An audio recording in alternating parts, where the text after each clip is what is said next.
Max ಸಿನಿಮಾದಲ್ಲಿ ಒಂದು special roll ಅಲ್ಲಿ ಕಾಣಿಸ್ಕೊಳ್ತೀರಾ. ಸೊ ಆ ವಯಸ್ ಬಗ್ಗೆ ಹೇಳೋದಾದ್ರೆ. ಅಂದ್ರೆ ಅದು ಆಕ್ಚುಲಿ ಅಣ್ಣ ಅಕ್ಕಗೆ ಗೊತ್ತಿರ್ಲಿಲ್ಲ ನಾನು ಅದ್ರಲ್ಲಿ ಮ್ಯಾಕ್ಸ್ ಅಲ್ಲಿ ಮಾಡ್ತಾ ಇದ್ದೀನಿ ಅಂತ ಅಂದ್ಬಿಟ್ಟು. ಅವ್ರಿಗೆ ಒಂಥರ ಸರ್ಪ್ರೈಸ್ ಆಗಿತ್ತು. ಆಕ್ಚುಲಿ ಡೈರೆಕ್ಟರ್ ಬಂದಾಗ ಅಣ್ಣ ಜೊತೆ ಮಾತಾಡ್ಬೇಕು ಅಂತ ಅವ್ರು ಮಾತಾಡ್ಕೊಂಡು ಹೋಗೋ ಟೈಮಲ್ಲ ನಾನು ಯಾವಾಗ್ಲೂ ಅಣ್ಣ ಜೊತೆನೆ ಇರ್ತಾ ಇದ್ದೆ ಅಣ್ಣ ಮನೇಲೆ. ಅವಾಗ ನೋಡೋರು ನನ್ನ ಡೈರೆಕ್ಟರು.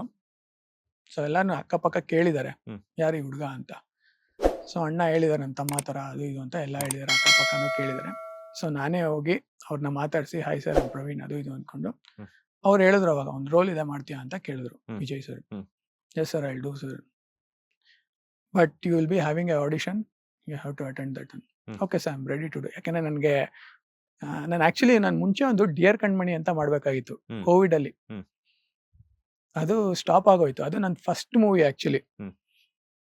ಕೋವಿಡ್ ಇಂದ ಏನೇನೋ ರೀಸನ್ ಆಗಿ ಫೈನಾನ್ಷಿಯಲ್ ಇಶ್ಯೂಸ್ ಆಗಿ ಅದು ಸ್ಟಾಪ್ ಆಯ್ತು. ಬಟ್ ಹೇಳ್ತಾರಲ್ಲ ಆಗೋದಲ್ಲ ಒಳ್ಳೇದಕ್ಕೆ ಅಂತ. ಫಸ್ಟ್ ಸಿಕ್ಕಿದೆ ಮ್ಯಾಕ್ಸ್. ಹೌದು. ಸೊ ಅವರು ಆಡಿಷನ್ ಮಾಡಿದ್ರು. ಆಡಿಷನ್ ಮಾಡಿ ಓಕೆ ಮಾಡಿ ನಾನು ಅಣ್ಣಗೆ ಅಕ್ಕಗೆ ಬಂದು ಹೇಳ್ತೀನಿ. ಟೆರೆಸ್ ಅಲ್ಲಿ ಕೂತಿರ್ತಾರೆ, ಅವ್ರಿಗೇನು ಐಡಿಯಾನೇ ಇರಲ್ಲ. ಬಟ್ ಅಕ್ಕ ನನಗೆ ಬ್ಯಾಕ್ ಗ್ರೌಂಡ್ ಇಂದ ಸಪೋರ್ಟ್ ಮಾಡ್ತಾನೆ ಇರ್ತಾರೆ, ನೀನು ಬಿಡ್ಬೇಡ. ಫಸ್ಟ್ ಮೂವಿ ಅವ್ರಿಗೂ ಗೊತ್ತು ಡಿಸಾಸ್ಟರ್ ಅದು ಇದು ಅಂತ.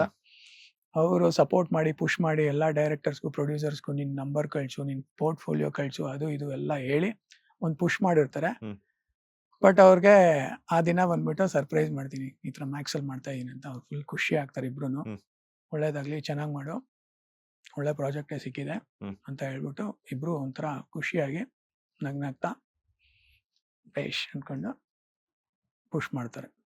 ಎಕ್ಸ್ಪೆಕ್ಟ್ ಮಾಡಿದ್ರಾ ನೀವು ಇಷ್ಟ ಪಡುವಂತಹ ವ್ಯಕ್ತಿಯ ಸಿನಿಮಾದಲ್ಲೇ ನಾನು ಕೂಡ ಒಂದು ಪಾತ್ರದಲ್ಲಿ ನಟಿಸ್ತೀನಿ ಅಂತ? ನಾನು ಇದುವರೆಗೂ ಅವ್ರ ಜೊತೆ ಏನೂ ಎಕ್ಸ್ಪೆಕ್ಟ್ ಮಾಡಿಲ್ಲ. ನಾನು ಅವ್ರ ಜೊತೆ ಫ್ರೆಂಡ್ಶಿಪ್ ಮಾಡ್ತೀನಿ ಅಂತಾನೂ ಎಕ್ಸ್ಪೆಕ್ಟ್ ಮಾಡಿಲ್ಲ. ಅವ್ರ ಜೊತೆ ಮೂವಿ ಮಾಡ್ತೀನಿ, ಫಸ್ಟ್ ಮೂವಿ ಮಾಡ್ತೀನಿ ಅಂತಾನೂ ಎಕ್ಸ್ಪೆಕ್ಟ್ ಮಾಡಿರಲಿಲ್ಲ. ಇದುವರೆಗೂ ನಮ್ಮ ಫ್ರೆಂಡ್ಶಿಪ್ ಅಲ್ಲಿ ಎಕ್ಸ್ಪೆಕ್ಟೇಷನ್ಸ್ ಅನ್ನೋದು ಏನೂ ಇಲ್ಲ. ನಾನು ಅಷ್ಟೇ ಲೈಫಲ್ಲಿ ನಾನು ಅಣ್ಣ ಜೊತೆ ಇರ್ತೀನಿ ಅನ್ನೋದೇ ಎಕ್ಸ್ಪೆಕ್ಟ್ ಮಾಡಿರ್ಲಿಲ್ಲ. ಯಾಕೆಂದ್ರೆ ಅದೆಷ್ಟೋ ಕೋಟ್ಯಾಂತರ ಜನ ಕನ್ಸು ಅದು. ಹೌದು, ಅಣ್ಣ ಜೊತೆ ಇರೋದು, ಅಣ್ಣ ಜೊತೆ ಒಂದು ಫೋಟೋ ತೆಗೆಸ್ಕೊಳ್ಳೋದು, ಹಿಂಗ್ ಮುಟ್ಟಿದ್ರೆ ಸಾಕು ಅಂತ ಕಾಯ್ತಾ ಇರ್ತಾರೆ ಎಷ್ಟೋ ಕೋಟ್ಯಾಂತರ ಜನ. ಅದರಲ್ಲಿ ನಮ್ಮನ್ನ ಮನೆ ಮಗ ತರ ಟ್ರೀಟ್ ಮಾಡ್ತಾರೆ. ಯಾರೇ ಇರ್ಲಿ, ಅಕ್ಕ ಆಗ್ಲಿ ಅಣ್ಣ ಆಗ್ಲಿ. ಅಣ್ಣ ಅವ್ರ ಅಮ್ಮ ಇದ್ರು, ಅವ್ರು ಇನ್ನೂ ಇಷ್ಟ ಪಡೋರು ನನ್ನ. ಸೊ ಒಂದು ಹೊರಗಿನವರು ಅಂತ ಯಾವತ್ತು ನನ್ನ ಟ್ರೀಟೇ ಮಾಡಿಲ್ಲ, ನನಗೂ ಅನ್ಸಿಲ್ಲ ಯಾವತ್ತು. ಅಷ್ಟು ಚೆನ್ನಾಗಿ ನೋಡ್ಕೊಂತಾರೆ. ಸೊ ಯಾರಿಗುಂಟು ಯಾರಿಗಿಲ್ಲ, ಅದು ಒಂಥರ ದೇವರು ಕೊಟ್ಟಿದ್ದ ಕಾಣಿಕೆ ಅಷ್ಟೇ ಅದು. ಅಂಡ್ ಇನ್ನೊಂದ್ಸಲ ಅಭಿನಂದಿಸಲು ಇಷ್ಟಪಡ್ತೀನಿ, ಯಾಕಂತಂದ್ರೆ ಬಿಲ್ಲಾರಂಗ ಭಾಷಾದಲ್ಲೂ ಕೂಡ ಕಾಣಿಸ್ಕೊಳ್ತಿದಾರಂತೆ, ನಿಜಾನ? ಹೌದು. ಯಾವ ಪಾತ್ರದಲ್ಲಿ ನಟಿಸ್ತಿದ್ದೀರಾ? ಅದು ಪಾತ್ರ ಒಂದು ಹೇಳಿದಾರೆ ಅನೂಪ್ ಸರ್. ಅದು ಒಂಥರ ಸೆಲೆಬ್ರಿಟಿ ಕ್ಯಾರೆಕ್ಟರ್ ತರಾನೇ. ಇಷ್ಟೇ ನಾನು ಹೇಳೋದು, ಅದಕ್ಕಿಂತ ಮುಂದೆ ಏನು ಹೇಳಲ್ಲ. ಸೊ ಒಂದು ಒಳ್ಳೆ ಪಾತ್ರ ಕೊಟ್ಟಿದ್ದಾರೆ. I love to do that. ಎಲ್ಲಿ ಗಂಟ ಬಂತು ಶೂಟಿಂಗ್ ಅಂತ? ಅದು ಆಕ್ಚುಲಿ ಒಂದು ಶೆಡ್ಯೂಲ್ ಆಗಿದೆ. ಇವಾಗ ಸೆಟ್ ವರ್ಕ್ ಅದು ಇದು ಎಲ್ಲ ನಡೀತಾ ಇದೆ. ಸೊ ಅದು ಇನ್ನೊಂದು 1 month ಅಲ್ಲಿ ಸ್ಟಾರ್ಟ್ ಆಗ್ಬೋದು ಅನ್ಕೊಂಡಿ. 1.5 month ಅಲ್ಲಿ ಸ್ಟಾರ್ಟ್ ಆಗ್ಬೋದು. ಯಾಕಂದ್ರೆ ಈಗಾಗಲೇ ನೋಡ್ತಾ ಇದೀರಾ ಮಳೆ ಎಲ್ಲ ಬಂದು ಸ್ವಲ್ಪ ಡಿಸ್ಟರ್ಬ್ ಆಗ್ತಾ ಇದೆ ಸೆಟ್ಗೆಲ್ಲ. ಸೊ ಸ್ಟಾರ್ಟ್ ಆಗುತ್ತೆ ಸೂನ್. ಮ್ಯಾಕ್ಸ್ ಆಯ್ತು, ಬಿಲ್ಲರಂಗ ಭಾಷೆ ಆಯ್ತು, K47 ಎಲ್ಲಾದ್ರೂ ಸರ್ಪ್ರೈಸ್ ಆಗಿ ಕಾಣಿಸ್ಕೋಬಹುದಾ ಅಂತ? ಇಲ್ಲ K47 ಅಲ್ಲಿ ನಾನು ಮಾಡ್ತಾ ಇಲ್ಲ. ಯಾಕೆಂದ್ರೆ ಇವಾಗ ನನ್ಗೆ ಬಂದಿರೋ ಪ್ರಾಜೆಕ್ಟ್ಸು ಮತ್ತೆ ಆ ಪ್ರಾಜೆಕ್ಟ್ಗೂ ಒಂಥರ ಕ್ಲಾಶ್ ಆಗ್ಬೋದು. ಬಟ್ K46 ಏನಿತ್ತು ಅದೇ ಡಿಫ್ರೆಂಟ್ ಜಾನರು, ಇದು ಒಂಥರ ಡಿಫ್ರೆಂಟ್ ಜಾನರೇ. ಬಟ್ ಇದು ಹೆಂಗೆ ಅಂದ್ರೆ ಒಂಥರ ಎಲ್ಲ ಹೊಸ. ಅಲ್ಲಿ ಏನ್ K46 ಅಲ್ಲಿ ಏನ್ ಮ್ಯಾಕ್ಸ್ ಅಲ್ಲಿ ಏನ್ ಕ್ಯಾರೆಕ್ಟರ್ಸ್ ಇತ್ತು ಅದು ಯಾರು ಇಲ್ಲ. ಇಲ್ಲಿ ಎಲ್ಲ ಹೊಸಬ್ರು, ಅಣ್ಣ ಬಿಟ್ಟಿ. ಸೊ ಅವ್ರು ಏನೇ ಮಾಡಿದ್ರು ಒಂದು ಹೊಸ ಟ್ರೈ ಮಾಡ್ತಾ ಇರ್ತಾರೆ ಅಣ್ಣ. ಬಟ್ ವಿಜಯ್ ಸರ್ ಅಷ್ಟೇ, ಈಸ್ ಎಕ್ಸ್ಟ್ರಾರ್ಡಿನರಿ ಡೈರೆಕ್ಟರ್. ಅವ್ರದ್ದು ವಿಷನೇ ಒಂಥರ ಸಖತ್ತಾಗಿದೆ. ಸೊ ಮ್ಯಾಕ್ಸ್ಗಿಂತ ಇದು ತುಂಬಾ ಜಾಸ್ತಿ ಹಿಟ್ ಆಗೋ ಎಲ್ಲ ಲಕ್ಷಣಗಳು ಕಾಣ್ತಾ ಇದೆ. ಯಾಕಂದ್ರೆ ಒಂದು ಝಲಕ್ ತೋರಿಸಿದ್ರು ಅಣ್ಣ, ಅದ್ಭುತವಾಗಿ ಮಾಡಿದ್ದಾರೆ. ಮ್ಯಾಕ್ಸ್ ಅಲ್ಲಿ ನೀವೇನ್ ನೋಡಿದೀರಾ ಅದು ಕಾಳಿ ಮುಂದೆ ಡ್ಯಾನ್ಸ್ ಇಲ್ಲಿದೆ, ಬನ್ನಿ. ಅಲ್ಲ, ಇನ್ ಕೇಸ್ ಏನೋ ಸರ್ಪ್ರೈಸ್ ಆಗಿ ಇಲ್ಲ ಪ್ರವೀಣ್ ಅವರೇ ನೀವೇ ಬೇಕು ಅಂತ ಹೇಳ್ಬಿಟ್ಟು ವಿಜಯ್ ಕಲಪಲ್ಲಿ ಅವ್ರು ಏನಾದ್ರು ಕೇಳಿದಾಗ ಮಾಡ್ತೀನಿ, 100% ಮಾಡ್ತೀನಿ ನಾನು. ಯಾಕಂತಂದ್ರೆ ಮ್ಯಾಕ್ಸ್ ಅಲ್ಲಿ ಆಲ್ರೆಡಿ ನಿಮ್ಮ ಆಕ್ಟಿಂಗ್ ಎಲ್ಲ ನೋಡಿರ್ತಾರೆ, ಅದ್ರೊಟ್ಟಿಗೆ ಕಿಚ್ಚ ಸುದೀಪ್ ಅವ್ರಿಗೆ ನೀವು ಆಪ್ತರು ಬೇರೆ. ಸೊ ಯಾವ್ದೋ ಒಂದು ಬೇಕಾಗಿರುತ್ತೆ, ಅಥವಾ ನಿಮ್ಗೋಸ್ಕರ ಒಂದು ಪಾತ್ರವನ್ನ ಸೃಷ್ಟಿಸಬಹುದು. 100% ಮಾಡ್ತೀನಿ ಸರ್. ಅಣ್ಣನ ಜೊತೆ ಮಾಡೋ ಭಾಗ್ಯ ಸಿಗ್ತಾ ಇದೆ ಅಂದ್ಮೇಲೆ ಯಾಕೆ ಮಾಡಬಾರ್ದು? 100% ಮಾಡ್ತೀನಿ. ಅಂಡ್ ನಿಮ್ಮ ಚೈಲ್ಡ್ಹುಡ್ ಮೆಮೊರೀಸ್ ಅಥವಾ ಏನಾದ್ರು ಹೇಳೋದಾದ್ರೆ?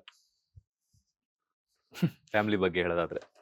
ನಾನು ಆ್ಯಕ್ಚುಲಿ ಮೆಮೊರೀಸ್ ಅಂದರೆ ನಾನು ಹೆಂಗೆ ಗೊತ್ತಾ ಸರ್, ನಾನು ಆ್ಯಸ್ ಎ ಪರ್ಸನ್ ನಾನು just go with the flow person. ನಾನು ಪಾಸ್ಟ್ ಬಗ್ಗೆನೂ ಯೋಚನೆ ಮಾಡಲ್ಲ ಜಾಸ್ತಿ, ಫ್ಯೂಚರ್ ಬಗ್ಗೆನೂ ಯೋಚನೆ ಮಾಡಲ್ಲ. ನನಗೆ ಇನ್ನೊಂದೇನು ಅಂದರೆ ನಂದು ಪಾಸ್ಟ್ ಏನಿದೆಯಲ್ಲ ಅದು ಬರೀ ಕ್ರಿಕೆಟಲ್ಲೇ ಕಳೆದ್ಬಿಟ್ಟಿದ್ದೀನಿ ನಾನು. ಅರ್ಧ ಜೀವನ ಬರೀ ಕ್ರಿಕೆಟ್, 15-16 ಇಯರ್ಸ್ ಬರೀ ಕ್ರಿಕೆಟಲ್ಲೇ ಕಳೆದೀನಿ. ನಾನು ಫಸ್ಟ್ ಟೈಮ್ ಸ್ಟೇಟ್ ಆಡಿದಾಗ ಅದು ಒಂದು ಒಳ್ಳೆ ಮೆಮೊರಿ. ಮತ್ತು ನಾನು ಯಾವಾಗ ನನಗೆ ಸೆಂಟ್ರಲ್ ಗೌರ್ಮೆಂಟ್ ಜಾಬ್ ಸಿಕ್ತು ಅದೊಂದು ಮೆಮೊರಿ. ಆ್ಯಕ್ಚುಲಿ ಎಲ್ರಿಗೂ ಸಿಗಲ್ಲ ಅದು. ಹೌದು. ಸೊ ನನಗೆ ಸಿಕ್ತು, ಅದೊಂದು ಮೆಮೊರಿ. ಅದು ಬಿಟ್ಟರೆ ನಾನು ಅಣ್ಣನ ಮೀಟ್ ಮಾಡಿದ್ದು ಅದಂತೂ ಎಕ್ಸ್ಟ್ರಾಡಿನರಿ ಅದು. ಸೊ ಇಲ್ಲಿ ತನಕನೂ ನಾನು ಎಷ್ಟು ಖುಷಿಯಾಗಿದ್ದೀನಿ ಅಂದರೆ ಯಾರು ಅಂದರೆ ಅನ್ಸೋದೇ ಇಲ್ಲ ಹಿಂಗೂ ಇರ್ಬೋದಾ ಮನುಷ್ಯ ಅಂತ. ಸೊ ಅಷ್ಟು ಖುಷಿ ಅಂದರೆ ಎಷ್ಟೊಂದು ಮೆಮೊರೀಸ್ ಇದೆ, ಒಂದು ಚಿಕ್ಕ ಮೆಮೊರೀಸು. ಬಟ್ ಎಲ್ಲ ಶೇರ್ ಮಾಡಬೇಕು ಅಂದರೆ ಹೇಳ್ಕೊಂಡು ಕೂತ್ಕೋಬೇಕು ಇವಾಗ. ಹೇಳಿ, ಪರವಾಗಿಲ್ಲ, ನಮ್ಗೇನು ತೊಂದರೆ ಇಲ್ಲ. ಅಷ್ಟೇ, ಒಂದು ಸಣ್ಣ ಪುಟ್ಟ ಇದೆ ಸರ್. ಜಾಸ್ತಿ ನಾನು ಹೇಳ್ತಾ ಇದ್ದೀನಲ್ಲ, ನಾನು ಪಾಸ್ಟ್ ಬಗ್ಗೆ ಜಾಸ್ತಿ ಯೋಚನೆ ಮಾಡಲ್ಲ. ಏನೇ ಇದ್ರೆ ಪ್ರೆಸೆಂಟಲ್ಲಿ ಇರ್ತೀನಿ, ಪ್ರೆಸೆಂಟ್ ಲೈಫ್ನ ಎಂಜಾಯ್ ಮಾಡ್ತೀನಿ. ಫ್ಯೂಚರ್ ಬಗ್ಗೆನೂ ನಾನು ಜಾಸ್ತಿ ತಲೆ ಕೆಡ್ಸ್ಕೊಳಲ್ಲ. ಇರೋ ಅಷ್ಟು ದಿನ ಲೈಫ್ ಇಸ್ ಶಾರ್ಟ್, ಎಂಜಾಯ್ ಮಾಡ್ಕೊಂಡಿರ್ತೀನಿ ಅಷ್ಟೇ. ಈಗ ಸಾಮಾನ್ಯವಾಗಿ ಏನಂತಂದ್ರೆ ಗೌರ್ನಮೆಂಟ್ ಜಾಬ್ ಬಿಟ್ಟು ನಾವೇನಾದ್ರೂ ಬೇರೆ ಬಿಸ್ನೆಸ್ ಅಥವಾ ಮಾಡ್ತೀವಿ ಅಥವಾ ಆಕ್ಟಿಂಗ್ ಬರ್ತೀವಿ ಅಂತಂದ್ರೆ ಮನೆಯಲ್ಲಿ ವಿರೋಧ ಅನ್ನೋದು ಇದ್ದೇ ಇರುತ್ತೆ. ಅದು ಕೂಡ ನಿಮ್ಗೆ ಸೆಂಟ್ರಲ್ ಗೌರ್ನಮೆಂಟ್ ಜಾಬ್ ಆಗಿರೋದ್ರಿಂದ ಸೊ ಮನೆಯವರ ಸಪೋರ್ಟ್ ಅಂತೂ ಇದ್ದೇ ಇರುತ್ತೆ, ಸ್ಪೋರ್ಟ್ಸ್ ಕೋಟಾದಲ್ಲಿ ಸಿಕ್ಕಿರೋದಂದ್ರ ಕೂಡ. ಸೊ ನೀವು ಈ ರೈಲ್ವೆ ಜಾಬ್ ಅನ್ನ ಬಿಟ್ಟು ಆಕ್ಟಿಂಗ್ ಬರ್ತೀನಿ ಅಂದಾಗ ಮನೆಯವರ ಎಕ್ಸ್ಪ್ರೆಷನ್ಸ್ ಆಗಿರ್ಬೋದು, ಅವರ ಒಂದು ರಿಯಾಕ್ಷನ್ ಏನಿತ್ತು ಅಂತ? ಆಕ್ಚುಲಿ ನಮ್ಮ ಅಪ್ಪ ಬೇಜಾರಾದ್ರು. ಯಾಕೆಂದ್ರೆ ನಮ್ಮ ಅಪ್ಪನೂ ಸೆಂಟ್ರಲ್ ಗೌರ್ಮೆಂಟ್ ಎಂಪ್ಲಾಯಿ, ನಮ್ಮ ತಾತನೂ ಸೆಂಟ್ರಲ್ ಗೌರ್ಮೆಂಟ್ ಎಂಪ್ಲಾಯಿ. ಸೊ ಅವ್ರಿಗೆ ಗೊತ್ತು ಅದು ವ್ಯಾಲ್ಯೂ ಹೆಂಗೆ ಅಂತ. ಒಂದು ಜಾಬ್ ಸೆಕ್ಯೂರಿಟಿ, ಆಮೇಲೆ 60 ಇಯರ್ಸ್ ತನಕ ಯಾರು ಮಾತಾಡಂಗಿಲ್ಲ. 60 ಇಯರ್ಸ್ ತನಕ ನಿಮ್ಮನ್ನ ಯಾರು ಮುಟ್ಟೋದು ಇಲ್ಲ ಒಂದ್ಸತಿ ಸೆಂಟ್ರಲ್ ಜಾಬ್ ಇದ್ದ ಅಂದ್ರೆ. ಸೊ ನಮ್ಮ ಅಪ್ಪಗೆ ಸ್ವಲ್ಪ ಬೇಜಾರಾಗಿತ್ತು. ಬಟ್ ನಾನು ಎಲ್ಲಿದ್ದೀನಿ ಅಂತ ಅವ್ರಿಗೆ ಗೊತ್ತಾಯ್ತು. ಅಭಿನಯ ಚಕ್ರವರ್ತಿ, ಬಾದ್ಶಾ, ಕಿಚ್ಚ ಸುದೀಪ್ ಜೊತೆ. ಸೊ ಅವಾಗ ಜಾಸ್ತಿ ತಲೆ ಕೆಡ್ಸ್ಕೊಂಡಿಲ್ಲ ಅವರು. ಎಲ್ಲಿದ್ರು ಮಜಾ ಮಾಡ್ತಾನೆ ಬಿಡಿ ಅಂದ್ಬಿಟ್ಟು ಬಿಟ್ರು ಇವಾಗ.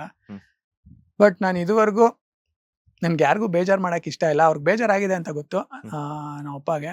ಬಟ್ ಸ್ಟಿಲ್ ಅವ್ರಿಗೇನಂದ್ರೆ ಲೈಫಲ್ಲಿ ಖುಷಿಯಾಗಿರ್ಬೇಕಷ್ಟೇ.